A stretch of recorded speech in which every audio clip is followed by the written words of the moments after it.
Whenever Lockie Ferguson has been in and out.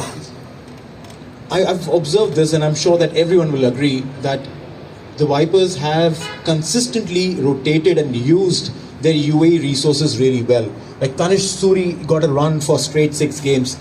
You've been using Dhruv Parashar. You've used even Ali Nasir really well.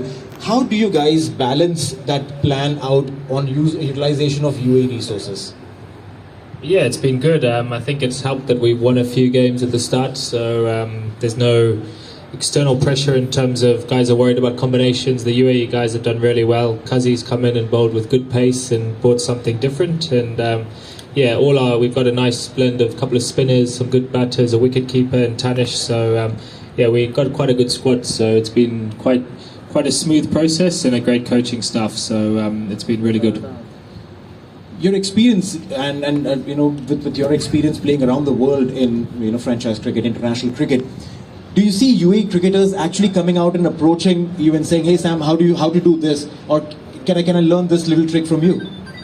Yeah, I think same as what Bali said. I think the good thing about this tournament is there's so many good players. So even for us overseas players, we chat to each other, chat to the local guys, and you can pick their tricks.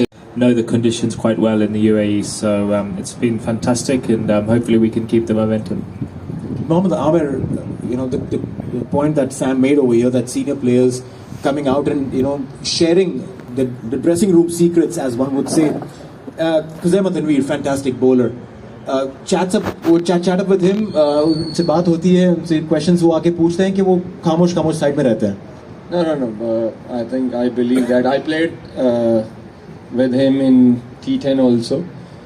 और क्रोई हमारा coach था, तो क्रोई ने कहा था कि I think we have to select him for IL T20. और वैसे भी कराची से है वो, और अच्छी एक अट्रैक्शन होती है, और वो हंगर टू लर्न जो उसको होता है ना, वो उसको बहुत ज़्यादा है, और पूछता रहता है. और I believe he is going to be a great prospect for the UAE. और right now he is the best fast bowler in UAE.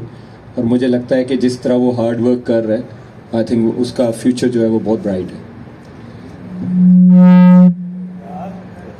What do you mean by hard work? And I want to understand this, because everyone who's seated here is working in an office, is putting in the hard yards. What is that specific difference that converts a regular player to a champion player? What is that hard work ka secret? Hard work, it's not only about bowling or fielding, it's about all discipline, life discipline. Like sportsman को जो recovery चाहिए होती है, उसका सोना, उसका उठना, उसका खाना, उसका पीना, उसका lifestyle depends on the lifestyle. और उसके बाद जो उसकी रिक्वायरमेंट्स होती हैं कि उसको क्या क्या करना है, इसकी रिक्वायरमेंट्स क्या, उनको वो टिक कर रहा है कि नहीं कर रहा. क्योंकि आई ऑलवेज बिलीव कि आपका जो लाइफस्टाइल है, अगर वो डिसिप्लिन नहीं है, तो आप जितना मर्जी हार्ड वर्क करो, आप आगे नहीं जा सकते. क्योंकि hard work it starts from your lifestyle. और मुझे लगता है कि जितना अच्छा आपका लाइफस्टाइल होता है, एज अ क्रिकेटर आपकी जितनी अच्छी डाइट होती है, तो आप उतना अच्छा आगे चिप इन कर सकते हैं. Modern day cricketers talk a lot about nutrition, workout, mental health. But if we rewind and go back in the days, and Fakhar, I'll come to you in a bit, but I'll ask this question because it's a very pertinent conversation point. Going back in the days, Hemant sir, was this conversation a part of the dressing room that, we need to eat right, the nutrition has to be right, mera protein content is not as much as someone else's, and especially coming from India, where our food generally is not filled with protein if you're a vegetarian? And as if I remember, the food that was served to us during the games was chicken biryani, was bismillah, was ghee based, was oil based. There wasn't much emphasis on diet then, but I think what Amir said makes a lot of sense with regards to the way